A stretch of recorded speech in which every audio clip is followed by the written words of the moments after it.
Mark Warner wants to know how Russians knew best ways to help Trump. Top Democrat on the Senate and APO's Intelligence Committee says that while definitive proof of collusion is lacking, there is a lot of smoke. Former FBI Director James Comey, fired by President Donald Trump last month, is scheduled to testify before the Senate Intelligence Committee on June 8. Washington. The top Democrat on the Senate panel investigating Russian interference in last year's presidential campaign said Sunday that a major unresolved issue is how the Russians knew which states to target to help President Donald Trump. "This is one of the questions we have to sort through," Virginia's Mark Warner said on CNN's State of the Union. "It does seem strange, it appears, that Russian paid internet trolls who created bots were then able to put forward fake news, selective stories in a way that seemed targeted." He added that, while he knows of no ironclad proof of collusion between Russia and Trump's campaign, there is a lot of smoke. Crucial to Trump winning the White House was that he carried 3 states, Wisconsin, Michigan, and Pennsylvania, by a combined margin of about 76,000 votes. Polls had shown Democratic nominee Hillary Clinton leading in the trio of states, and all of them had been won by Democrats in the 6 presidential elections before last year's vote.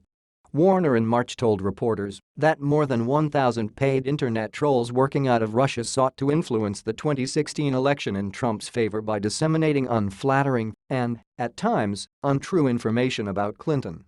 Clinton, in an interview last week, also suggested that the Russians could not have known how to weaponize the emails they stole from the Democratic National Committee and from her campaign chairman, John Podesta, unless they had been helped by Americans and guided by people who had polling and data information.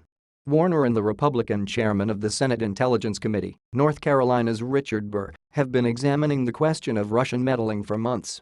Last month they issued subpoenas asking Trump's first national security advisor, Michael Flynn, to turn over documents related to his contacts with Russia. Flynn has refused to comply with that order.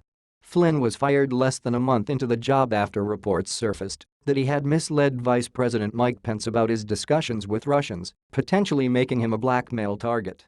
Trump has vehemently denied that his campaign colluded with the Russian intelligence agencies last year and has called the entire probe fake news generated by Democrats to explain how they lost an election they thought they would win. He told the Russian foreign minister and the Russian ambassador to the United States that he had fired FBI Director James Comey last month to take great pressure off of himself regarding the agency's investigation into Flynn's contact with Russian officials, according to a published report.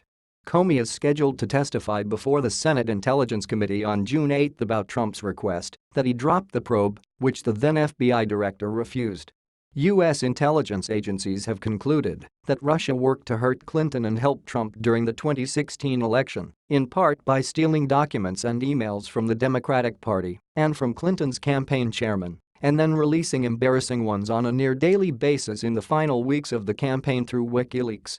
Trump praised WikiLeaks for doing this in almost every campaign appearance in October, and for months claimed that it was impossible to know who had stolen the emails. That Russian meddling and possible collusion with the Trump campaign remains under investigation by the FBI and committees in both the House and Senate. After Trump fired Comey, Trump's Justice Department appointed Robert Mueller, who headed the FBI from 2001 to 2013, as special counsel to run the Russia investigation. Do you have information you want to share with HuffPost? Mark Warner wants to know how Russians knew best ways to help Trump.